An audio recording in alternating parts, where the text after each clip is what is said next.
tanımadım. Xeyr, sizin sifətiniz mənə biraz tanış gəlir. Ha, əlbəttə tanımazsınız. Atikdə, piyanır lagirdə. Lagirinə də ağıllı danış, ağıllı eləməsin. Slavoskaya gedirdik ha. Mən Yesintikidə düşdüm. Yadına düşdün? Yadıma düşdü. Necəsə, keyfi necədir? Çox sağ ol, pis deyiləm. Akşamüstü bizə gələrsin, bir oğlunun toyudur. Gələ, oturarıq, keçən günləri yada salarıq. Allah mübarək eləsin. Yaxşı gəllər, gəllər. Yaxşı. Sağ ol. Sağ ol.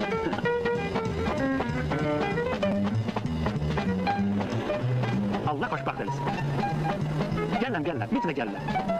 Bazı, kardeşimin toyudur. Salam aleyküm. Aleyküm selam. Fazil. Allah xoşbaxt eləsin. Subaylar üçün olsun. Salam aleyküm, axşamınız xeyir olsun. Mən ki, xoş gördük. Qardaşım, necəsən qardaşım? Buyurun. Ata bana, Allah xoşbaxt eləsin qardaşım. Allah xoşbaxt eləsin. Fazil. Allah xoşbaxt eləsin. Subaylarından görürsən. Tofi, Allah xoşbaxt eləsin qardaşım. Fazil.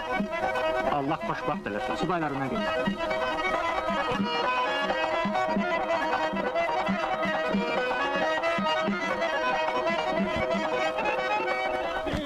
Allah mübarək eləsin.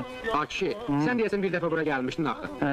Bəs mənimlə o Slavotskıda, Yesendikidə görüşən... Nüsrət kimi deyirsən. Onların da toyu bizim məhəllədədir, bir gün yuxarı. Ola bilər. Ağzında yok dişim, bir ulan kızına aşık olan. Bazı.